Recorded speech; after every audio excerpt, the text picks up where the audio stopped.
वसीम अस्पताल से लेकर आई थी ना मैं तुम्हें ठीक करा के। देखिए इस वक्त उनकी वाइफ की हालत है, इनको ये विश्वास ही नहीं हो रहा कि उनके पति की हत्या कर दी गई है।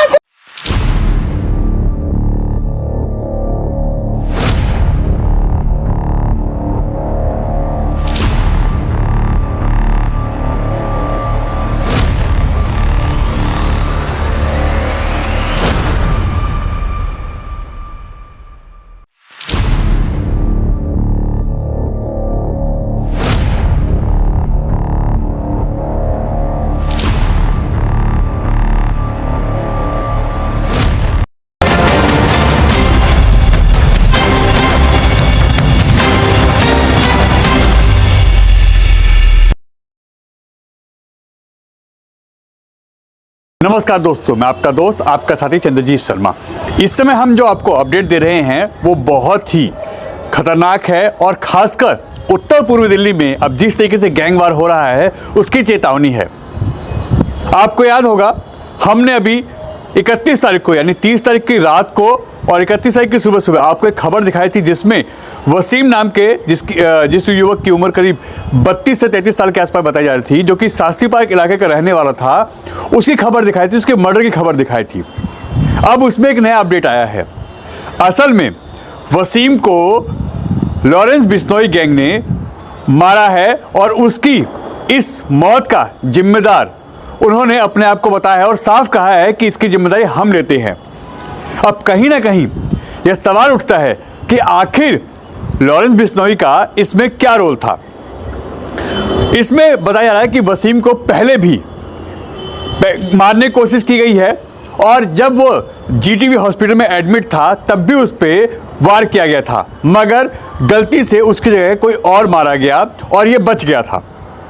यानी वसीम और लॉरेंस बिश्नोई का जो पहले से एक चला आ रहा है आपसी रंजिश, वो इसमें शामिल है, कहीं ना कहीं वो सामने आई है।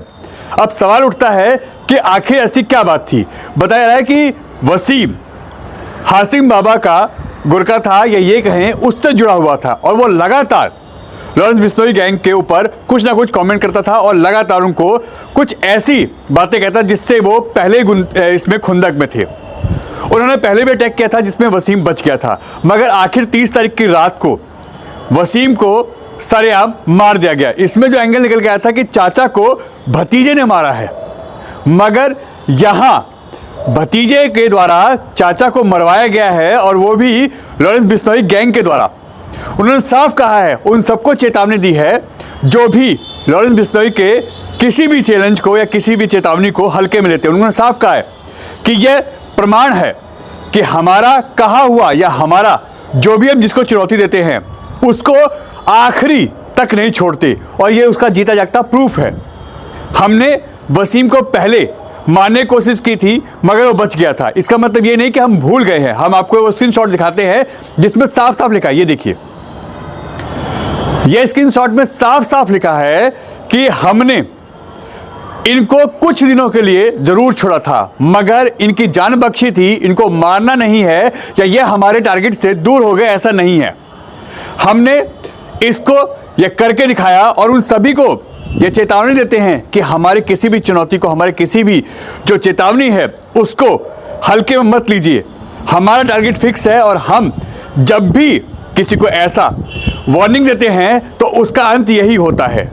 और कहीं ना कहीं इस बात की उन्होंने यहाँ पे क्लियर कर दिया है कि वो अपने किसी भी दुश्मन को छोड़ते नहीं हैं। अब सवाल उठता है कि लगातार उत्तर पूर्वी दिल्ली में एक के बाद एक घटनाएं ऐसी क्यों हो रही हैं। अभी सीलमपुर मामले में जो कि वहां पे भी एक लड़के को करीब 20 से 22 राउंड गोलियां सीलमपुर मार्केट में मारी गई थी, वहां पे भी ऐसे ही गैंगवार सामने आ रहा है। उसमें भी हासिम भाई और जो ऐसे छेनू गैंग है इन सबके नाम निकल के आए हैं। उसमें भी यही कारण बताया जा रहा है कि उसमें भी गैंगवार का ही अंजाम दिया गया है मौत को। जो वहां पे इस व्यक्ति को मारा गया है, मौत का कारण ही गैंगवार है। अब सवाल उठता है कि आखिर लगातार ऐसी घटनाएं उत्तर पूर्वी दिल्ली में क्यों बढ़ रही हैं। क्या उत्तर पूर्वी दिल्ली अब गैंगवार की तरफ बढ़ रहा है? क्या उत्तर पूर्वी दिल्ली में एक के बाद एक घटनाएं यह कहीं ना कहीं संकेत देती हैं कि यहां पे इस वक्त गैंगवार चल रहा है और इसका एक जो अगर केंद्र कहे तो उत्तर पूर्व दिल्ली बनता जा रहा है। इसमें वसीम की हत्या करना 30 तारीख की रात को, और साफ कहना उसके बाद यहां पे लॉरेंस बिश्नोई का यह कहना कि गैंग का कि हमने जो कहा था वो करके दिखाया और हमारे कोई भी दुश्मन इसको हल्के में ना ले, हम कहते हैं जो वो करके दिखाते हैं और आखिरी तक हम अपने दुश्मन को छोड़ते नहीं है, उसको उसके अंजाम तक पहुंचा के रहते हैं। तो कहीं ना कहीं ये सवाल इसी चीज पे इशारा करता है कि क्या यहां अब उत्तर पूर्व दिल्ली में गैंगवार हो रहा है? क्या यहां पे अब पुलिस के हाथ से चीजें निकलती जा रही हैं? जो बदमाश हो, जो ऐसे गैंग हो, वो जिसको चाहते हैं जब चाहते हैं मार देते हैं।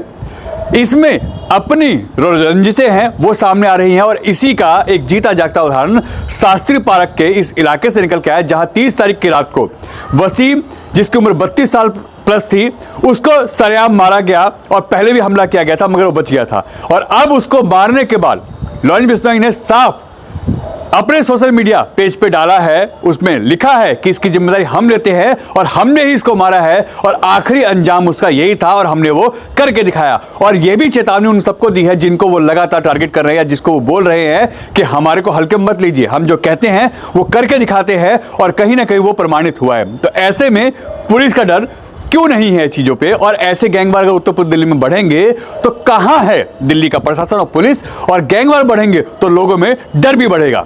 N Bharat TV, Delhi.